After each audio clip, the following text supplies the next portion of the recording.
Hi everybody, it's Ghost Critic with another episode with the Ultimate Graphic Novels collection. The first one, the Spider-Man one, seemed to do really well and everyone seemed to enjoy it, so I think it's definitely going to be a regular series on this channel, which means we come to the second one that came out, I think it was a couple of weeks ago.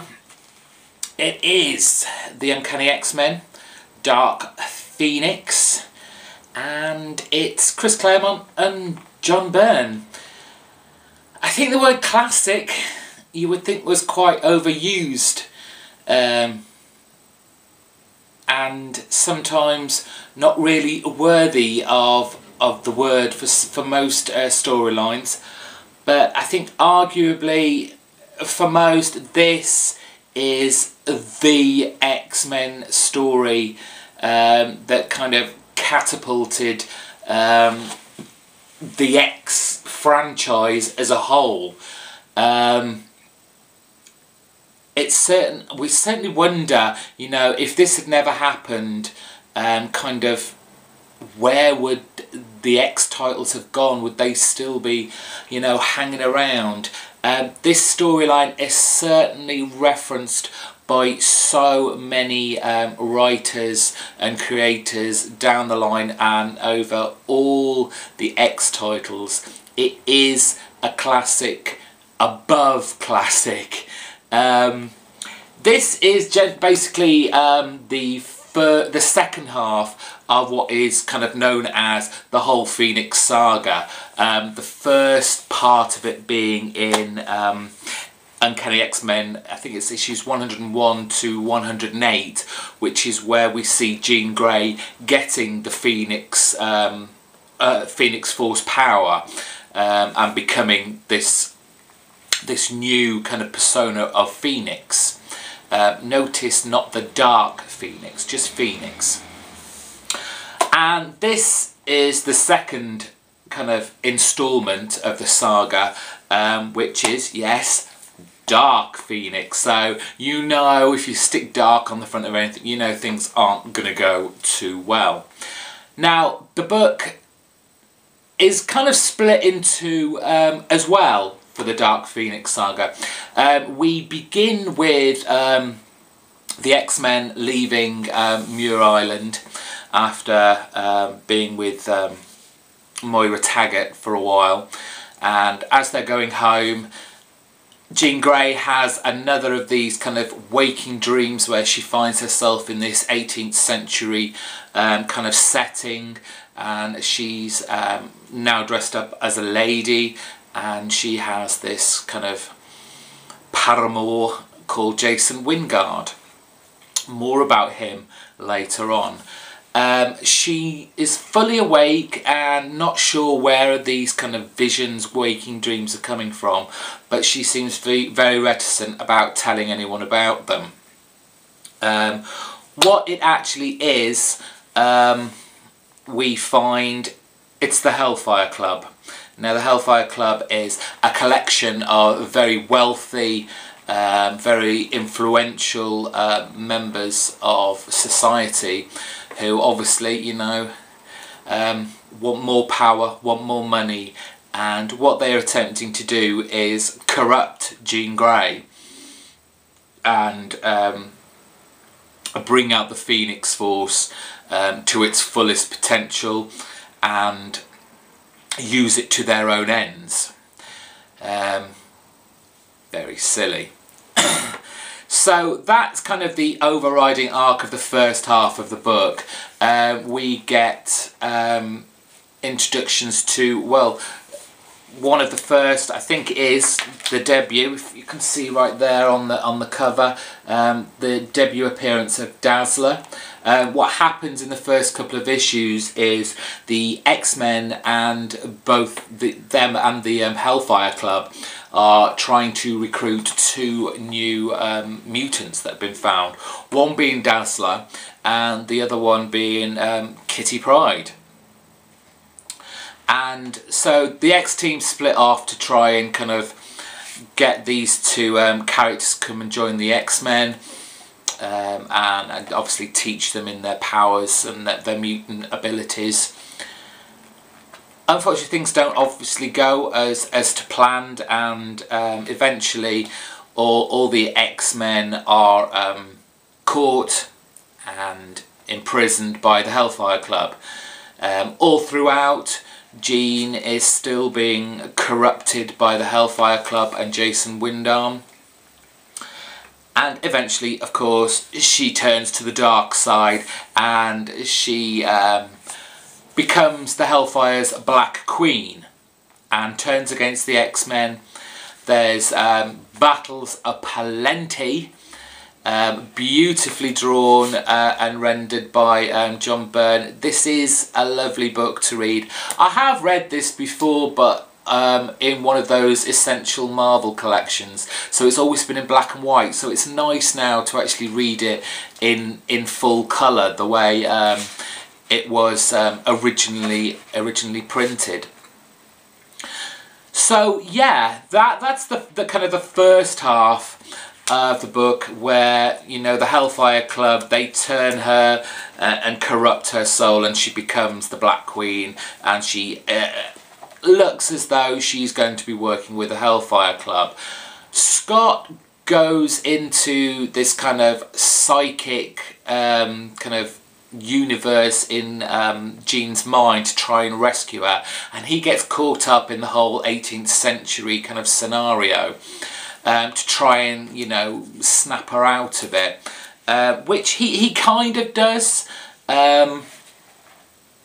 But in the end, despite they look as if they've won and they've saved Jean Grey, unfortunately that power of the Phoenix is still there. It's still alive. It's growing, and you see kind of like the second half of the book, she completely flips out and becomes Dark Phoenix. And this is where the second half of the book really kicks in, and is kind of one of, well, the most defining story arcs of the X-Men history.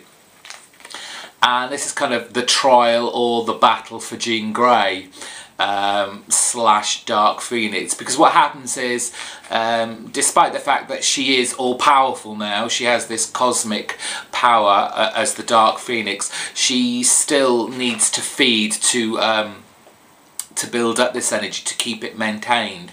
And what she inadvertently does is, by devouring a sun as like a battery basically for her, she destroys a whole planet and in effect a whole race.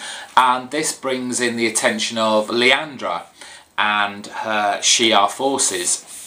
Now they all know about the Phoenix Force, they've always been warned about it and have just been waiting for this moment to stop it and to, you know, bring it back down. There's a huge battle between, you know, Dark Phoenix and Professor X on kind of like the astral plane, kind of psychic plane, and eventually we think that Professor X actually does subdue the Dark Phoenix Force, and Jean appears to be herself again. And just as we all think, yay, happy days, they are transported from Earth onto one of the Shi'ar's battle fleet ships to face trial, because obviously Jean Grey has committed genocide. She's killed a whole race of people. Obviously it's not Jean, it's the Dark Phoenix, but there's no kind of what's the word I'm looking for? Distinction between the two. They are, to the Shi'ar, to Liandra, the same person. So it's very interesting because there's some nice characterizations from Claremont. That they decide, you know, instead of Phoenix being destroyed, they're going to fight for her life, and so there is this battle between the X-Men and Liandra's Imperial Guards, who are also kind of souped up space age mutants.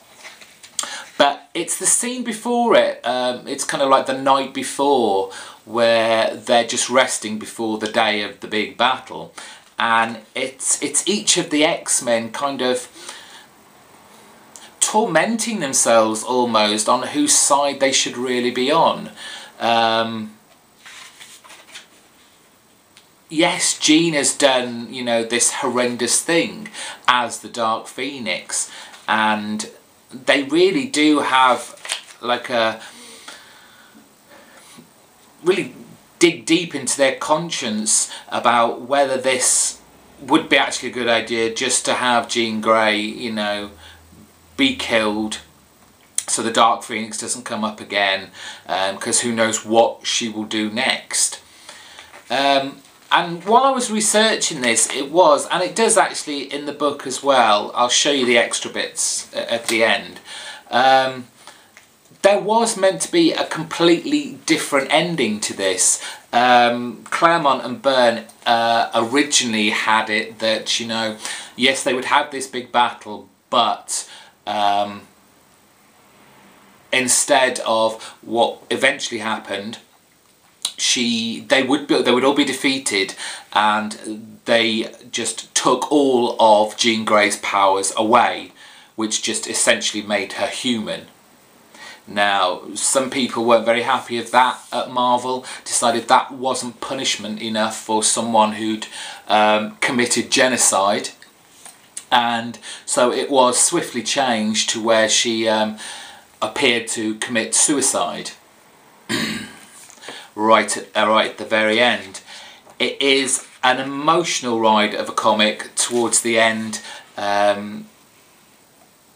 Just the X-Team and Jean Grey together, pulling together at the end, but no matter what they do, no matter what they say, the end is inevitable, and it is just a great classic series from the X-Men franchise, and definitely worth picking up, even if you don't pick it up in this, because obviously only out in the UK.